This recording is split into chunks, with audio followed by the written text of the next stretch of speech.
Welcome to the Contractor Success Forum. Today we are talking about productivity hacks with technology and AI, so stay tuned for some game-changing ideas.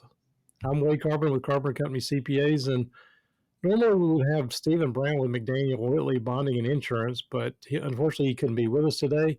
But I am privileged to have back with us Morrelle McCrary of Ramtech PC Solutions. Morrelle, thanks for jumping in to help us. How are you today?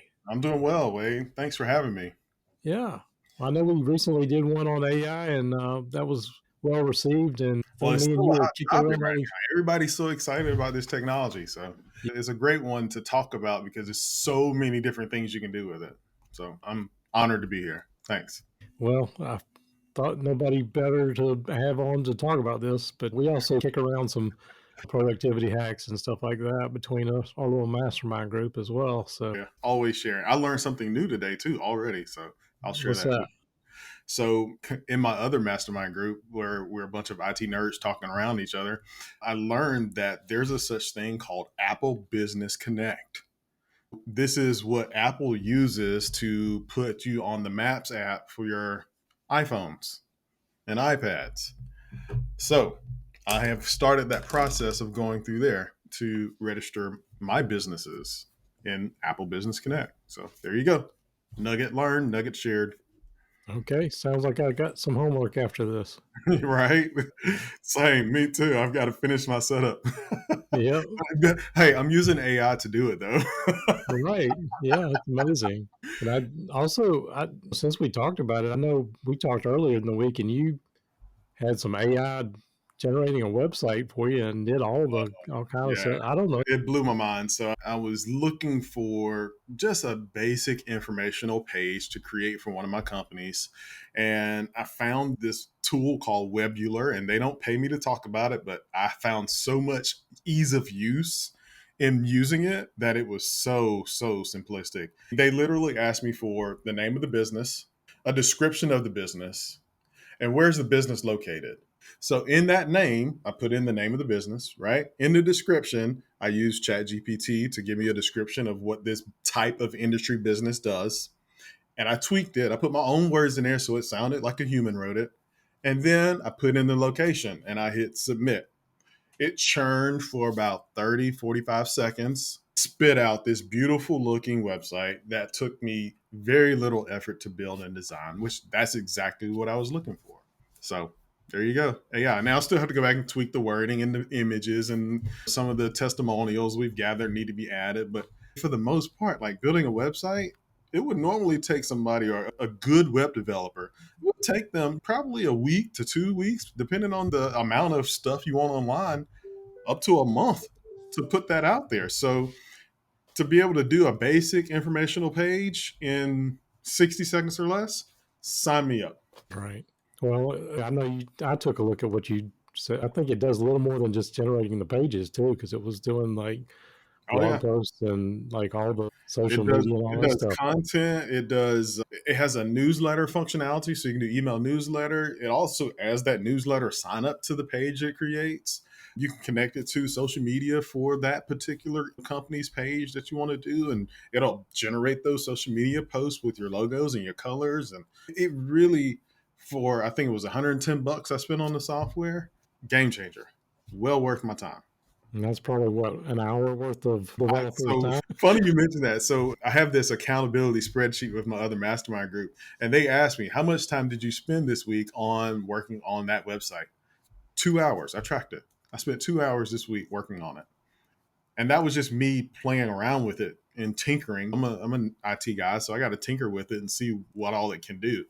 But I tracked that time. So yeah, Right. I tinkered. Right. Exactly. Well, one of the things I know I wanted to kick around was like this voice transcription software.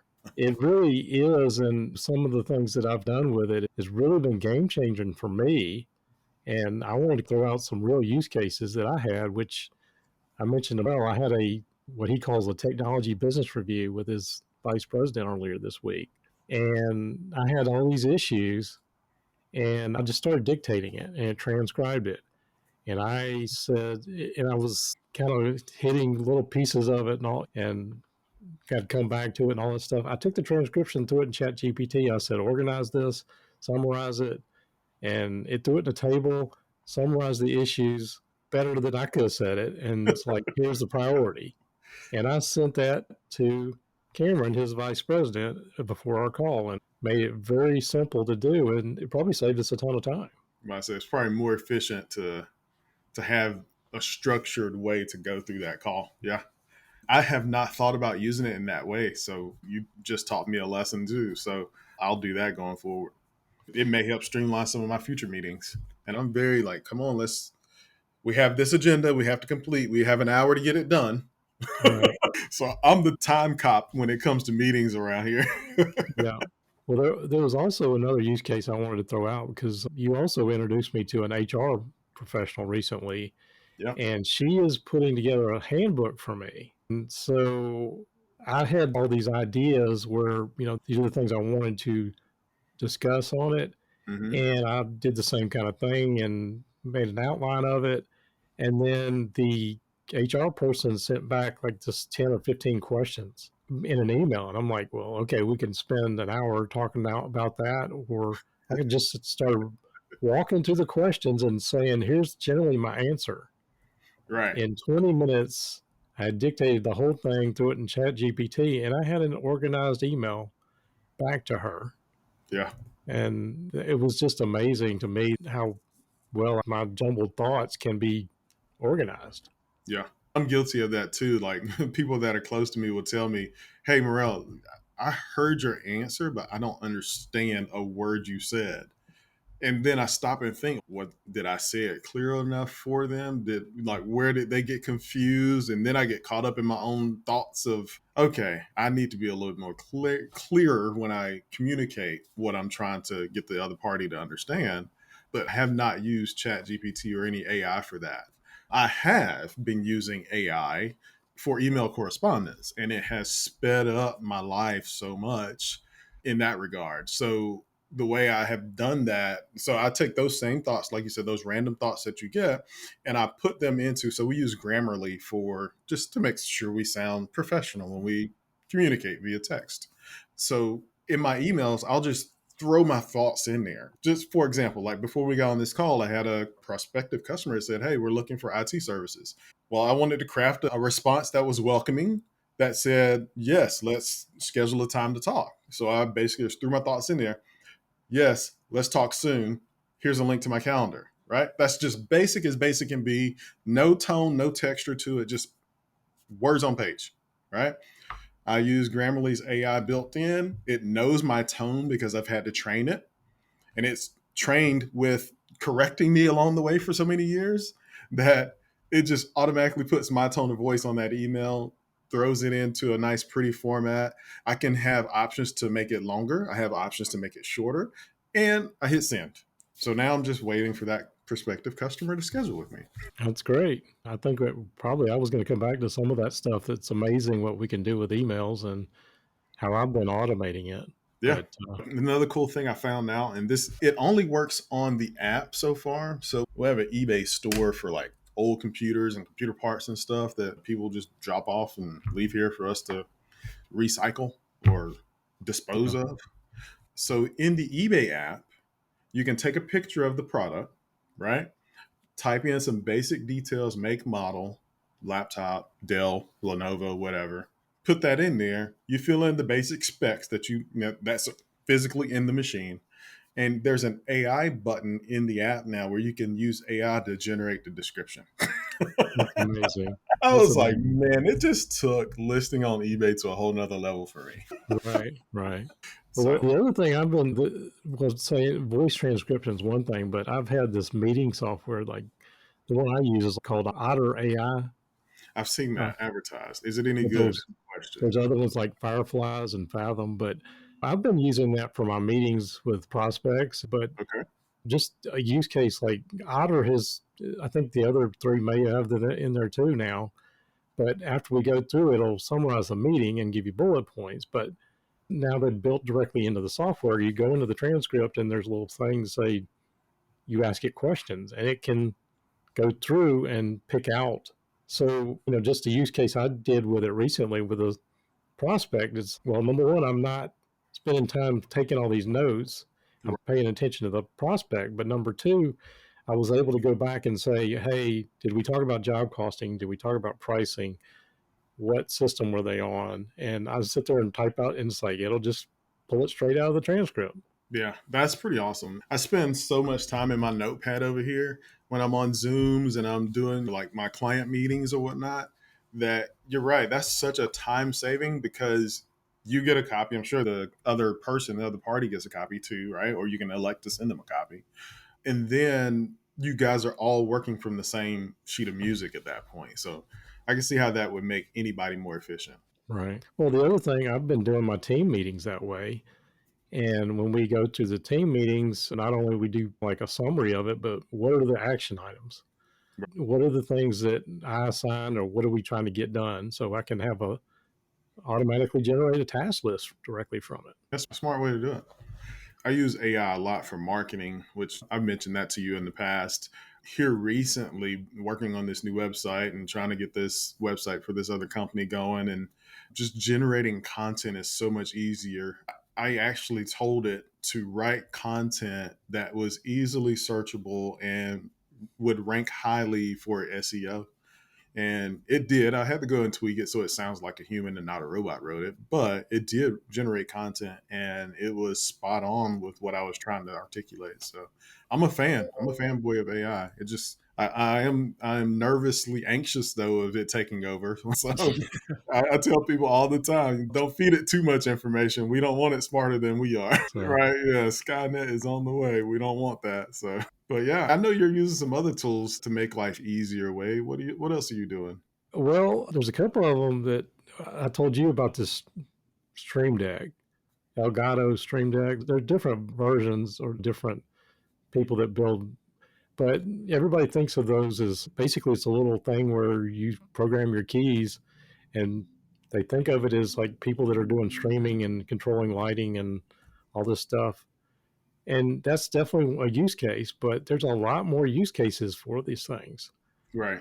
like editing videos, launching programs, sending out shortcuts, things like that. But I've programmed mine to start doing things like if I'm editing Excel or want to do some formatting in Excel, I hit one button and I can have all these macros. And it sounds like you got to be a programmer to do all this stuff, but you really don't. Right. It's just like you're programming a hotkey, and if you know the keyboard shortcuts, things like the Windows shortcuts, there's a Yeah. lot of shortcuts built into Windows, and it's just a key combination. And you can just Google those things, program them on, and then boom, it's, hey, one click instead of 10 clicks and typing a whole bunch of stuff out. But I know I'm completely geeking out on this thing, but I mean, that's perfectly fine because when you showed it to me earlier, I thought, how can I use this to streamline what I do? You start thinking about efficiency, right? Like, how can I be more efficient? AI is a tool, right? The Stream Deck, that's a tool. We were just talking in another group meeting this morning. Delegation, that's a tool too.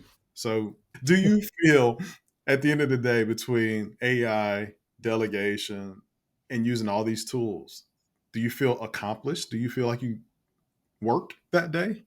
I mean, it's amazing how much time it saves. And I guess I haven't really thought about it from that standpoint, but yeah, hey, it's given me some time back. Right. I've had that thought too. Like, I've used so many tools to streamline my day, and what would take me normally 3 hours to complete, I'm now getting done in an hour. So it's like I have that extra time, the extra 2 hours. And I'm like, what? I don't know what to do with that time. Well, you mentioned like the email thing, and I've just really started doing this, but this is where I really geeked out. But I don't know if you've seen these programs like Text Expander, or the one I use is called Type Desk, but you do a little keyboard shortcut and you can set up all these prompts to key a whole bunch of text for you with Mhm. just a few keystrokes. Wow. Okay. But the thing was, I've had that for years, but I'm thinking, well, I can't always remember all these little shortcuts. Right. So this is where I put this into the Stream Deck thing. And if I need to type my email address or something, just little stuff like that, or type an entire paragraph, or I can hit one button and it's done. Right. But the extension of that, where I'm really getting geeked out, and Type Desk is built into theirs, where there's a Chat GPT API extension, And Ah, so I can highlight something on my screen, some text, and click a button and pick the prompt I want. The prompt's already in there, and it will sit there and pop right back out. Like, this is the answer.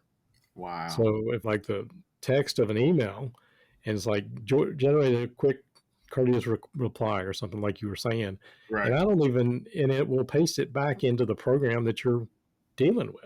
So That's that's pretty cool. where it's, well, all right. So these tools like turning the dictation on, I'd always have to remember the keyboard shortcut. Well, I hit one You just button reach over and and hit a it's button. done. But the Yeah. AI thing for me, it's like I've taken this other tool and I've made that to where one button and I can get a AI prompt answer in seconds.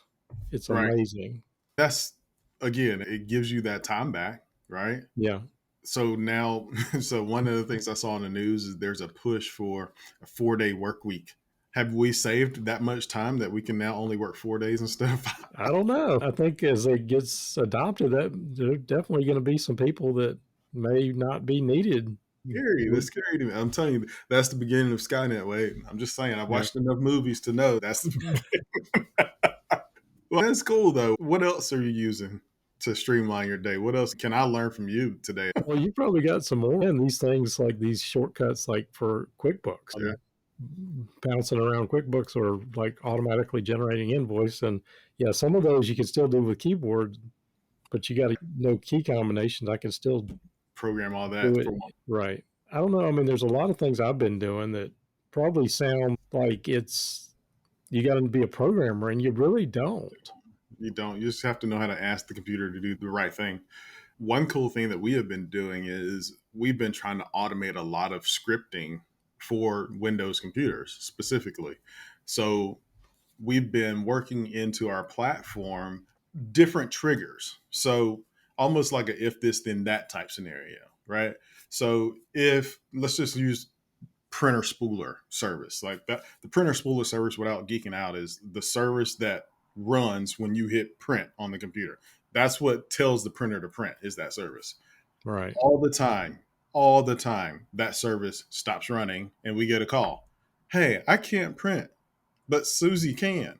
Well, Susie's print service spooler is running and yours is not. Well, why is it?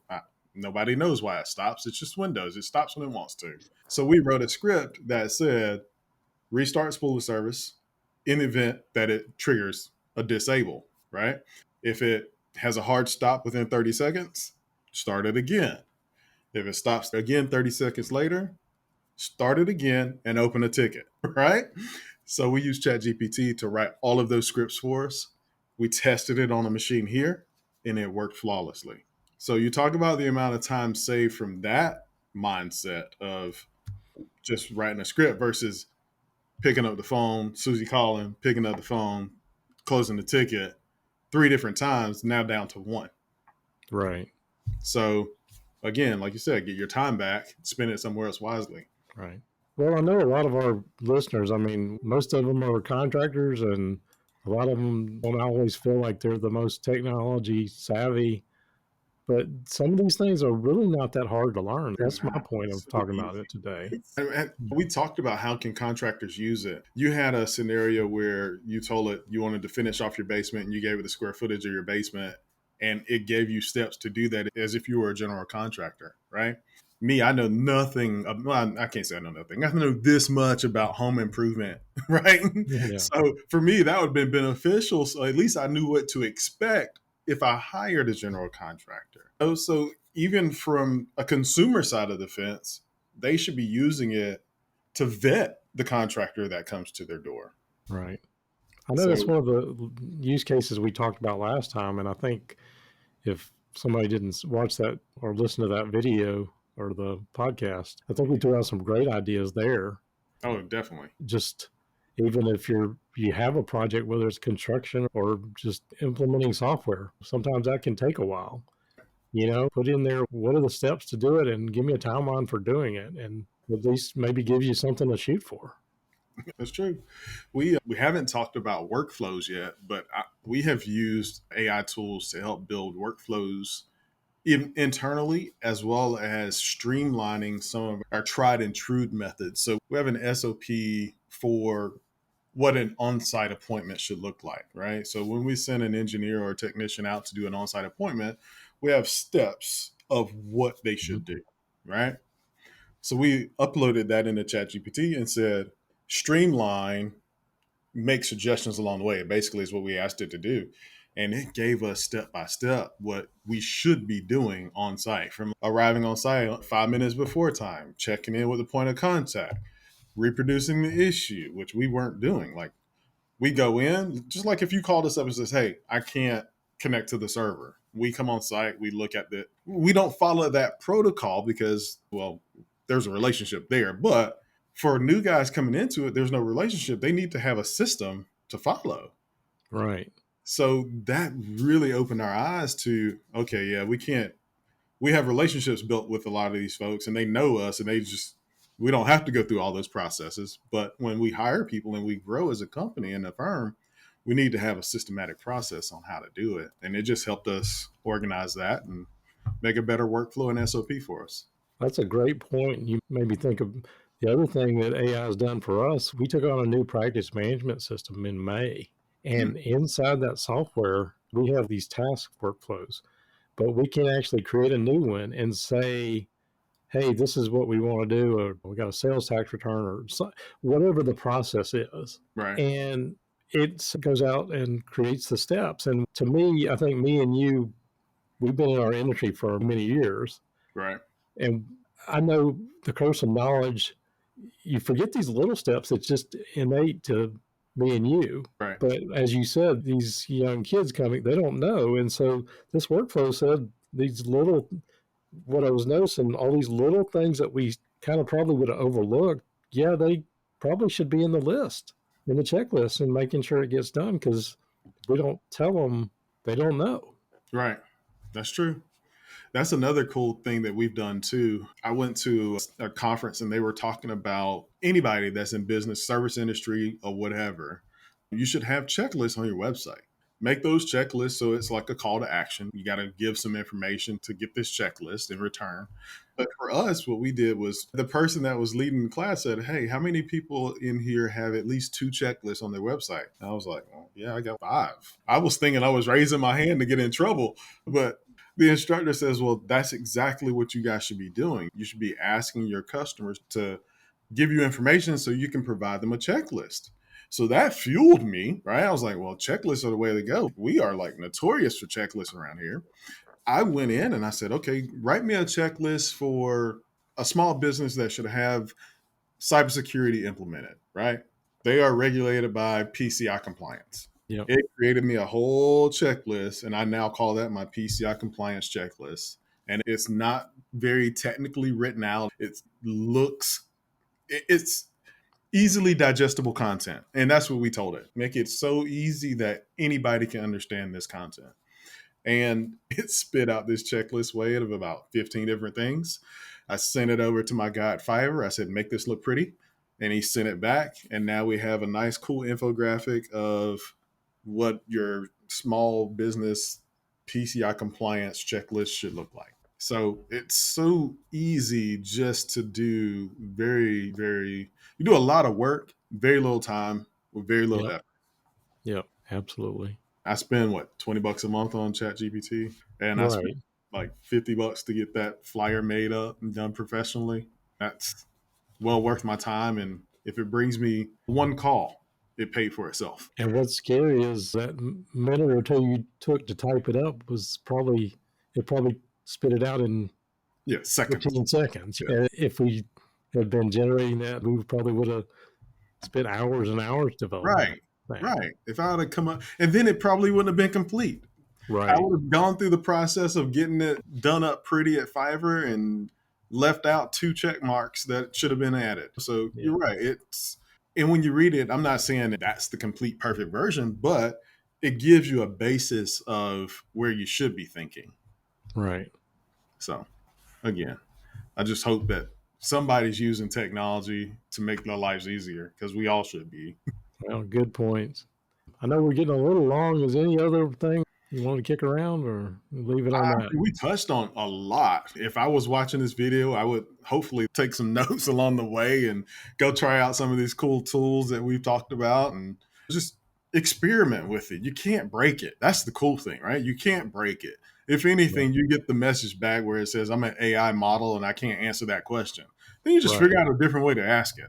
But I wouldn't go filling it with personal information. Take that from a cybersecurity consultant. Don't put your personal information in the chat bot because they won't know how to answer you and you don't know where that data is going. Right. So, Absolutely agree. Well, I've always enjoyed talking about this stuff with you. Really appreciate you coming on, Morrelle. anytime we can geek out, babe, you know I'm there. Okay. Fair enough. Well, now that y'all see how much of a bean counter nerd and a geek I am too, so that's scary. Right?